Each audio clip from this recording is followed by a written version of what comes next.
So the next rally game I wanted to play, guys, that is part of the WRC family. It's kind of along the lines of WRC 10 and Generations, as this was the game that was previously before those, which is WRC 9. Now, I did mention in those videos I am very new to rally games, which is kind of one of the big reasons why I wanted to play these games. I did hear a lot of things about the WRC series of these games having wonky handling or, different things about them. So I never really played any of these games in the past, and funnily enough, a lot of them were on sale, so I was like, you know what, I'm just going to grab these games. I got WRC 10, the highest edition, for like 10 bucks. I'm like, you know what, let me just give the game a shot and really see how this game is, regardless of what I have seen about it. It is kind of interesting playing an older rally game, as this game did come out in 2020.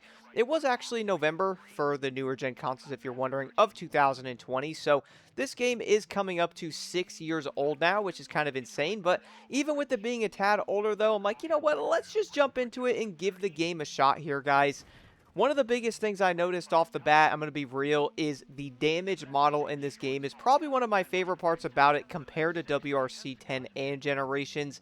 Now, before you say it, yes, both of those games do have damage models, and you can even put on the damage model higher, or at least be able to make it so your car can get damaged a bit quicker. But even on the regular setting in WRC 9, guys, I really noticed how the damage models in this game really did kind of make you think before you were racing a bit. Like on WRC 10 and also Generations, I noticed when I was racing that I could honestly just do some events and all that and crash a little bit and hit some stuff and I'd be fine.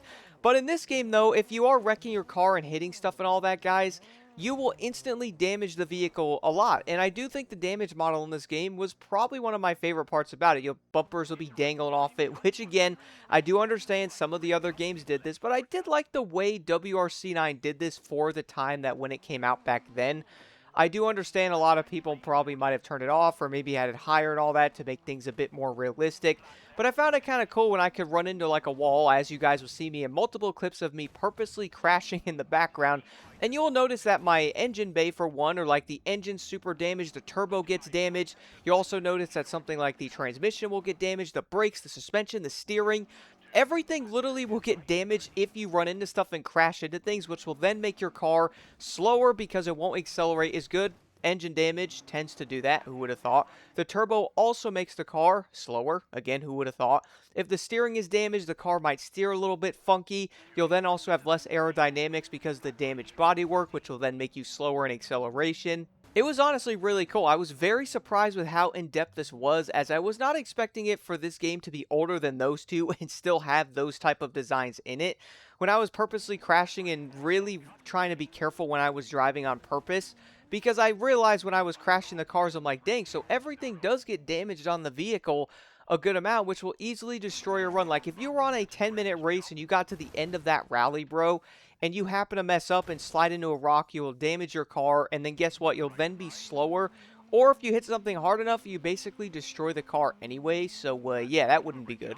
But I also do kind of prefer when it's like this, though, because if you do end up crashing and stuff like that, making a bad mistake or going around a turn and flipping over and then damaging your car or something, making some things not work right on it, making you overall slower, you really could actually turn the entire stage that you were in terrible, and then you'll pretty much have to restart, because you could just reset, but if your car is so messed up, there really is no point of doing that, because you're going to kind of be doomed if you were to just reset the entire thing or something like that. So, yeah, you might as well just restart, bro. That's where I was multiple times. And with the controller in WRC 9, bro, I said this in the other games a little bit, but my goodness, it is kind of insane to me how this really stopped me from playing the game in the past, as the game wasn't as bad as I thought, guys, to be honest. Like, is it the best handling thing ever on a controller? Probably not. You can argue that the cars might feel kind of floaty. It might kind of feel like you're driving a boat or something. I understand that. And I am playing on base default settings, regular everything, and it's still pretty dang decent. I would say the game is still predictable in that aspect. You could still throttle control stuff. You could still adjust your steering sensitivity if you need to. But overall, though, it kind of gave me a decent amount of confidence in pushing some of my cars a bit more, as I do know that having the settings and all that better, you could probably be a little bit faster with, how racing games are.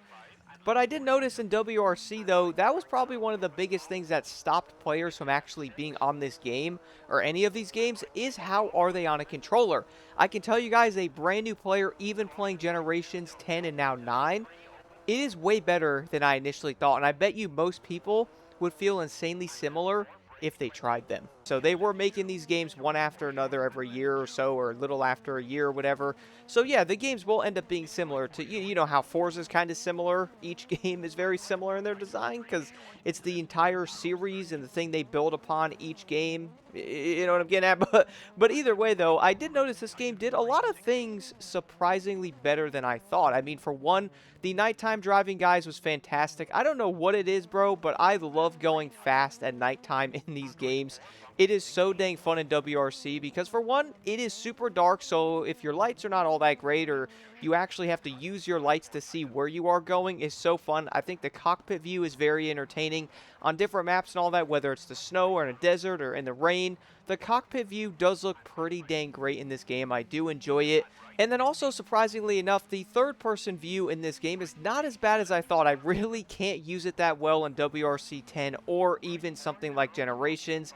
And I'm starting to find out that being in the hood view is actually one of the best views to be in, considering the way you actually want to use weight transfer and different things of going into corners and all that stuff. So it's definitely actually pretty dope how all of that works.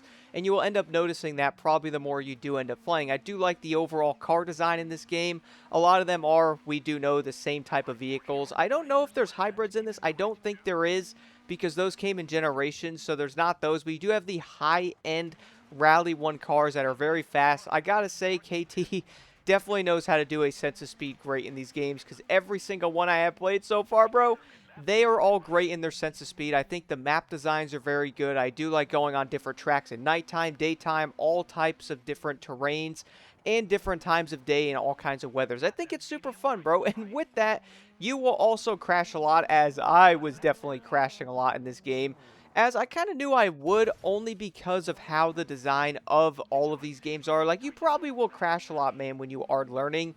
That is also why, if you are crashing a lot, I do think the damage model kind of falls into this a bit, because you will end up wrecking or hitting more stuff, which will end up destroying your car even faster or even more, because you are doing that. So that will slow you down, guys. It's so dang crazy, flipping over or crashing a couple times and then looking down and noticing that your bar of where all your electronic things are, like engine, turbo, all that stuff, steering, transmission, those will all end up turning, whether it's like a yellowish color then red, and they are damaged. You can clearly see the car not driving very well, and that was honestly really dope. And putting that next to something like how the controller is and then the overall experience in the game, and it really all does kind of tie together way nicer than I was expecting. And playing this game the first time in 2026 and being very new to the WRC type of games, I really can't say, guys, I am genuinely getting sucked into these games, and I wasn't really expecting WRC 9 to actually be this good. Like, can you say the newer ones are better? I would say everyone would probably go, obviously, my dude. They're newer, they're updated, the graphics are a little bit better if you're super into that, and